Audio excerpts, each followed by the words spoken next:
राजा जनमेजय जी को ये कथा सुना रहे हैं कि प्रत्येक वर्ण की बेटी पूजनीय होती है। राजन देखो, राजन अगर धन घर में यदि धन नहीं टिकता है ना, ये समस्या कई लोगों की होती है, तो उसके लिए कुछ मंत्र बताए गए हैं या कुछ उपाय बताया गया है। ऐसा उपाय करें तो माँ की कृपा आपके ऊपर बरसने लग जाएगी।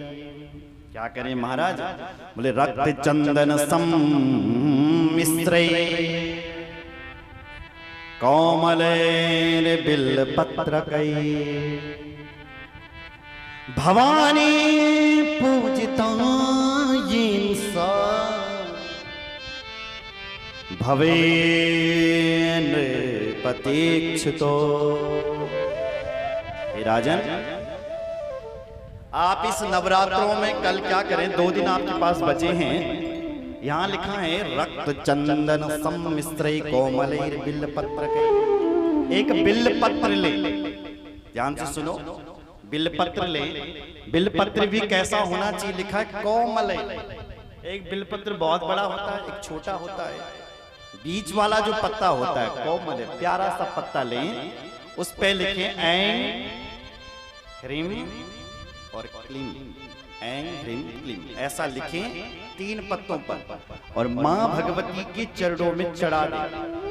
कहते हैं जो भक्त ऐसा करता है, माँ भगवती की पूजा करता है, धरती पर वो ऐसा होता है जैसा राजा का राजा होता है। उसके यहाँ ऐसा धन आता है, इतनी शांति आती है, वैभव आता है। भवानी पूजिता येन भवेन नृपतीक्षितो। इस प्रकार से मां भगवती का पूजन करें। किसने इस पूजन को किया है? तो कहते हैं सारे देवताओं ने मां भगवती का पूजन किया है। यमरिंद्र, यम विष्णुरिंद्रो हर पद्मजो तथा वग्नि कुबेरो वरुणो दिवाकरा ध्यायन्ति सर्वार्थ समाप्ति नंदिता ताम किम मनुष्या न भजन्ति चंडिका। ताम किम मनुष्या न भजन्ति चंडिका। हे मनुष्य, तो ऐसी माँ का भजन क्यों नहीं करता? ऐसी भगवती का ध्यान क्यों नहीं करता? जिस भगवती का ध्यान याम विष्णु इंद्रो, जिस भगवती का ध्यान भगवान विष्णु करते हैं, भगवान इंद्र करते हैं। हर पद्मजो तथा, हर कहते हैं शंकर को, हर हर महादेव, हर मतलब शंकर। तो शंकर जी भी ऐसी मां भगवती का ध्यान करते हैं। पद्मजो तथा अग्नि कुबेरो वरुणो दिवाकर। देवताओं का नाम छी अग्निदेव, वरुण, कुबेर, दिवाकर। ये सब ध्यायन्ति सर्वार्थ समाप्ति नंदिनः। ये सारे देवता उस मां भगवती का ध्यान करते हैं। इसलिए मनुष्य मात्र को भी चाहिए कि इसी मां भगवती का ध्यान करे।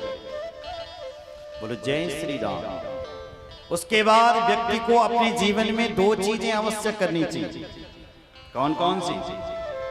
एक तो हवन और दूसरा होता है पितरों को पिंडदान। जो लोग अपने पितरों का ध्यान नहीं रखते हैं, पितरों को नहीं देते हैं, ऐसे लोगों की यहाँ अकाल मौत होती है। इसलिए स्वदा स्वहा नाम मनु प्रभावे तृप्तन्ति देवा पितरंस्तथैव यज्ञेषु सर्वेषु मुदा हरन्ति यन्नाम युगमं श्रुतिभिर्मुनीन्द्रा। हे मुनीन्द्र, ऐसा सर्वेषु यज्ञेषु मुदा हरन्ति, सारे देवता भी करते हैं, इसलिए तुम्हें भी करना चाहिए। बोलो जय श्री राम। जोर से बोलो। हाँ, देवताओं के लिए यज्ञ किया जाता है और पितरों को पिंडदान दिया जाता है। इसलिए ये मनुष्य मात्र को हमेशा करना चाहिए। बोलो जय श्री राम। बोले भगवान ये बताओ कि किसने ऐसा यज्ञ किया मां भगवती का? किसने ये नवरात्रों का व्रत किया? वेद व्यास जी कहते हैं सुन राजन, पुरा कश्चिदग्निदो धनहीनो सुदुःखिता कुटुंबी च भवः कश्चिद्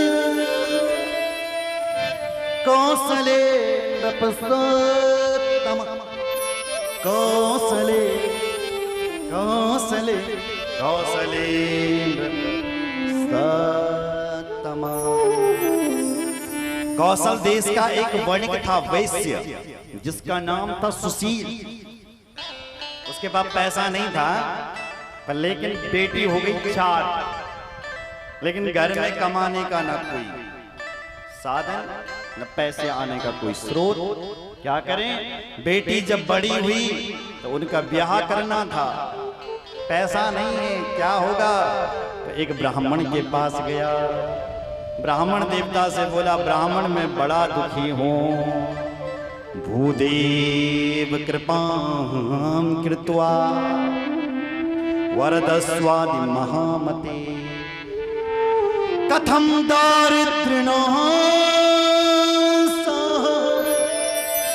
स्यादिति में निश्चय स्यादिति में निश्चय। हे ब्राह्मण देव, भूदेव देव तुम प्रणाम्यम, हम आपको प्रणाम करते हैं भूदेवता। ब्राह्मण धरती के प्रत्यक्ष देव हैं, आकाश के प्रत्यक्ष देव भगवान सूर्य हैं जो आपको दिखाई दे रहे हैं, और धरती के प्रत्यक्ष देव ब्राह्मण, और धरती की प्रत्यक्ष देवी मां गंगा है। बोलो जय श्री राम। तो ब्राह्मण के पास गया, ब्राह्मण देवता मैं कम पैसा नहीं चकन, मैं मेरी 4 बेटी हो गई, घर में पैसा है नहीं, और बच्चे यहाँ तक स्थिति आ गई कि मेरे बच्चे भूखे हैं, मैं उनको भोजन कहाँ से कराऊं, क्या करूं मैं? तब वो ब्राह्मण देवता बोले, हे वणिक, तो एक काम कर भाई, तो माँ भगवती का नवरात्रा कर, नवरात्रों के व्रत कर, और नवरात्र व्रत करने से तेरे पास धन आ जाएगा। बोलो जय श्री राम। तपोदानम व्रतम किंचिद ब्रूहि मंत्रम जपम तथा।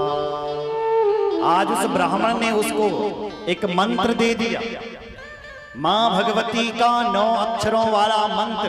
मां भगवती का जो मंत्र है उसको नवाण मंत्र कहते हैं। नवाण क्यों कहते हैं? क्योंकि उसमें 9 अक्षर है, इसलिए 9 अक्षरों वाला मंत्र दिया और कहा कि भाई तू इस मंत्र का जाप कर। देखो, इस मंत्र के माध्यम से भगवान राम ने रावण पर विजय प्राप्त की। देवी भागवत में लिखा है। बोलो जय श्री राम। भगवान राम ने नवरात्रों का व्रत किया है, प्रमाण क्या निकला कि रावण पर विजय प्राप्ति कर दी है। राजम वृष्टेण रामेण सीता विहरति तेन च किष्किंधायां व्रतं चेतन कृत दुःखाकरेण वे कृत दुख तरेण वे। राजवृष्टेन, भगवान राम को राजगद्दी मिलनी थी, लेकिन उस राम को घर से निकाल दिया। पहले बोला कि इस राम को राजगद्दी पर बिठाओ, और जन भूल राम राजगद्दी पर थे, बैठने लगे, रात को समाचार मिला कि गांव से ही निकाल दिया। तुम्हारे कहा जाए कि कुंज विहार का तुम्हें प्रधान बनूंगा। सब लोग महीने से चर्चा कर रहे हैं, इन प्रधान बनाओ। जन बोल इन प्रधान बहनों, आज रात को ही गांव छोड़ा, गांव से ही निकाल दिया। सोचो वो व्यक्ति मरने के लिए जाएगा कि नहीं जाएगा, उसके हालत कैसे होंगे, सोचो जरा। राम को देखो, भगवान राम को राजगद्दी मिलनी थी, सो उनको वनवास मिल गया। कह दिया कि राजगद्दी नहीं, तुम्हारे लिए वनवास है। तो भगवान कहते हैं तो राजगद्दी किसके लिए? बोले राजगद्दी भरत के लिए। तो अपनी माँ के पास राम जी गए, माँ को नहीं पता था, कौशल्या माँ को, कि कैकेयी ने ये सब कर दिया। माँ बोली बेटा राम, अरे तेरा पिताजी तो इन गद्दी पर बिठो, तो इन बेटा खाए कुछ की न खाए, आजा बेटा पहले खा ले कुछ। माँ का बड़ा वात्सल्य भाव होता है। तो भगवान राम बोले अरे माँ, मेरे पिताजी ने मुझे गद्दी पर तो बिठा दिया, राजा तो बना दिया मेरी माँ, पर पिता दीन मुनि कानन राजा, मेरे पिताजी ने मुझे राजा तो बना दिया मेरी माँ, और जंगल का राजा बना दिया। क्यों बेटा, ऐसा क्यों हुआ? बोले मेरे पिताजी चाहते हैं कि जो अयोध्या का राजा है ना, राज्य है ना, वो छोटा है, वो छोटे भाई को मिलना चाहिए, और जो बहुत बड़ा जंगल है कानन, जंगल बहुत बड़ा है, उस जंगल का राजा मेरे पिताजी ने मुझे बना दिया। तो देखो कितनी खुशी खुशी भगवान चले गए। राम जैसा बड़ा रमन्ते योग नाम हृदय, राम किसे कहते? जो योगियों की हृदय में रमण करता है। राम कौन है? जो सुख राशि,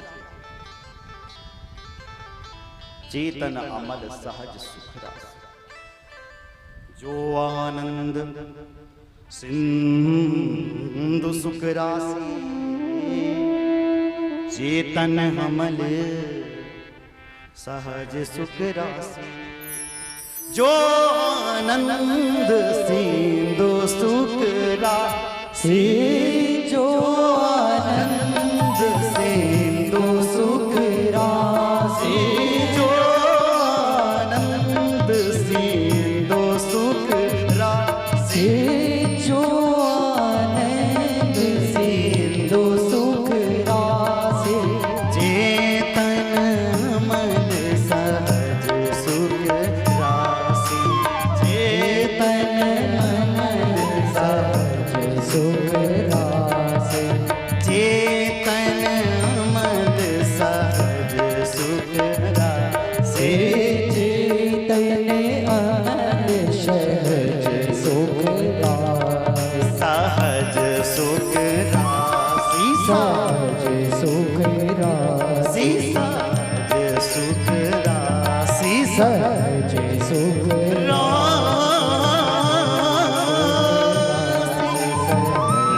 राशि,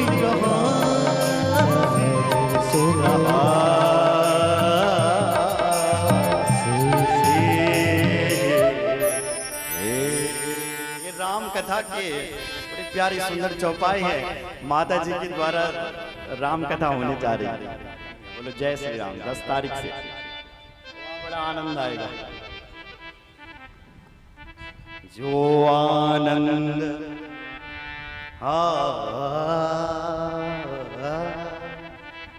जो आनंद सिंधु सुख सिंधु सुख सिंधु सुख सिंधु सुख राशि, चेतन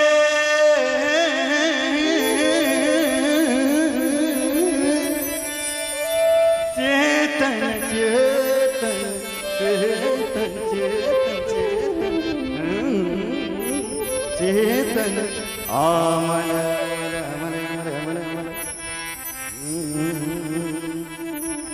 सहज सहज सहज सुख सहज सुख सहज सुख सहज सुख सहज सुख सहज सुख सहज सुख सहज सुख राशि। ऐसे भगवान राम हैं जो सहज है। कह दिया उनके लिए कि तुम वन में चले जाओ तो सहज ही वन में चले गए। छोटे भाई के लिए राज करते। ऐसे भगवान राम जब जंगल में गए तो उनकी पत्नी को किसी ने चुरा करके ले गया। किसने? रावण। तो राम भगवान घूम रहे थे। घूमते घूमते सुग्रीव से भेंट हो गई। सुग्रीव से कहा, सुग्रीव ने वहां अपना दुख सुना लिया, मेरे भाई ने मुझे घर से निकाल दिया, पहला मेरा दुख दूर करो। भगवान राम अपना दुख भूल गए और सुग्रीव को पहले सुग्रीव का दुख दूर किया, सुग्रीव को राजगद्दी पर बिठाया। सुग्रीव वहां राजगद्दी पर बैठ गया, इधर भगवान वर्षा ऋतु में एक गुफा में बैठे हुए थे। इतने में नारद जी चले आए। नारद जी ने कहा प्रभु क्यों दुखी हो, क्या हुआ? तो भगवान राम ने कहा कैसे मेरी सीता मिलेगी? तब नारद जी ने कहा हे प्रभु आप नवरात्रों का व्रत करो, नवरात्र व्रत करने से हे प्रभु आपको आपकी सीता मिल सकती है। तब भगवान ने नवरात्रों का व्रत किया। प्रताप क्या निकला? बोले हत्वा मंदोदरी नाथम कुंभकर्ण महाबलम मेघनाथ सुतम हत्वा कृत्वा भूपम विभीषणम। इस नवरात्रों का फल क्या निकला? बोले हत्वा मंदोदरी नाथम, मंदोदरी के नाथ को रावण को भगवान ने काल के ठिकाने लगा दिया, मार दिया। और कुंभकर्ण महाबली जो कहा जाता था उस कुंभ का भी कुंभ बना दिया। और मेघनाथ को भी चटनी चका दी। और कृत्वा भूपम विभीषणम, विभीषण को राजगद्दी पर बिठा दिया। बोलो जय श्री राम। रावण का जो मौत का कारण है वो विभीषण है। देखो जिंदगी में आगे बढ़ना है ना तो अपनी पार्टी से किसी को कम मत करना, ध्यान रखना। अगर आपने अपनी पार्टी से किसी को हटा दिया तो एक दुश्मन पैदा कर दिया, सीधी सी बात है। रावण ने विभीषण जी को त्याग दिया, हटा दिया पार्टी से। तो प्रमाण क्या निकला? मेरी ओर देखो कि रावण का एक दुश्मन घर का पैदा हो गया जो रावण के सारे राज को जानता था। इसलिए विभीषण जी ने सत्यानाश करवा दिया। बोले जय श्री राम। इसलिए पार्टी से अपनी पार्टी से कम मत करना किसी को। कहीं भी आपकी जो भी पार्टी, संगीत पार्टी हो, जो भी मंडली हो, कम मत करना। कम करोगे तो दुश्मन पैदा करोगे और बढ़ाओगे तो अच्छा है। बोले जय श्री राम। तो भगवान राम ने इस व्रत के प्रताप से ही उस रावण पर विजय प्राप्ति की। बोलो जय श्री राम। बोलो भक्त वत्सल भगवान की जय। इसलिए राजन वैश्य तुम भी नवरात्रों का पाठ करो। उसने नवरात्रों का पाठ किया महाराज।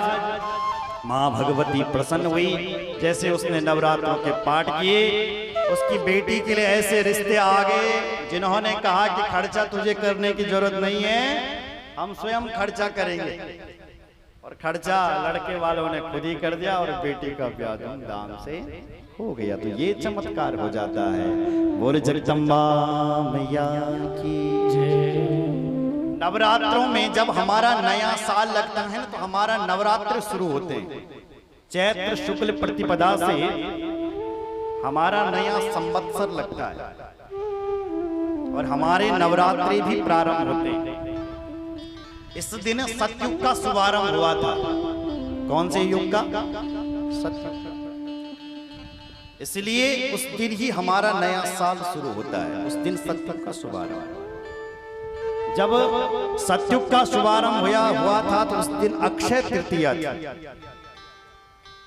तो अक्षय तृतीया के दिन इस सतयुग का शुभारंभ हुआ था। बोलो जय श्री राम।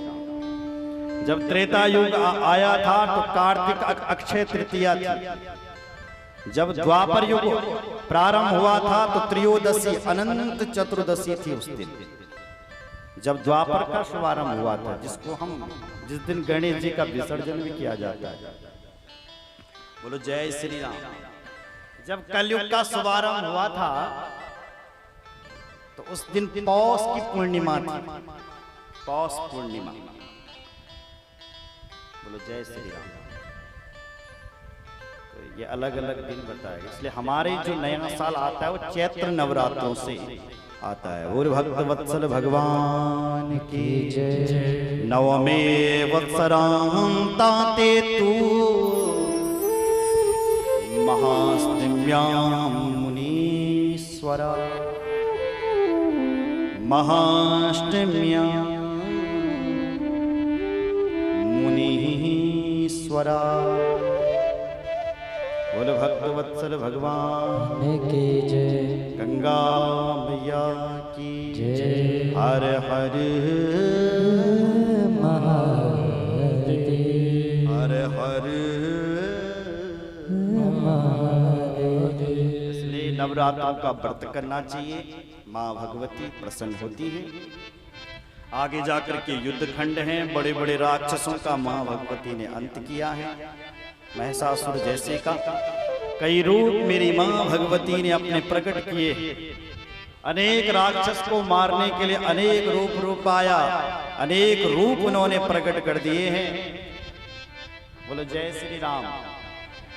और उसके बाद माँ भगवती ने ब्रह्मा के कहने पर जो है ब्रह्मा के पुत्र के यहाँ जन्म लिया, और वो दक्ष पुत्री सती के रूप में आई। भगवान शिव जी से उनका विवाह हुआ, धूमधाम से विवाह हुआ। लेकिन शिव जी का अपमान हो गया, जिसको वह सह न सकी, उन्होंने अपने प्राण को ही त्याग दिया। पुनः माँ भगवती ने उस महाकाली महालक्ष्मी ने फिर से जन्म लिया, और तब भगवान शिव से पार्वती रूप में उन्होंने विवाह किया। इन सब कथाओं का आनंद हम कर लेंगे। आज वाणी को यहीं पर विराम, क्योंकि कुछ ही देर बाद ढोल वाले पहुंचने वाले हैं, और माँ भगवती का आज भी धूमधाम से नृत्य चलेगा। बोलो जय श्री राम। तो आइए वाणी को विराम देते हैं। अब ये कथा संपन्न की ओर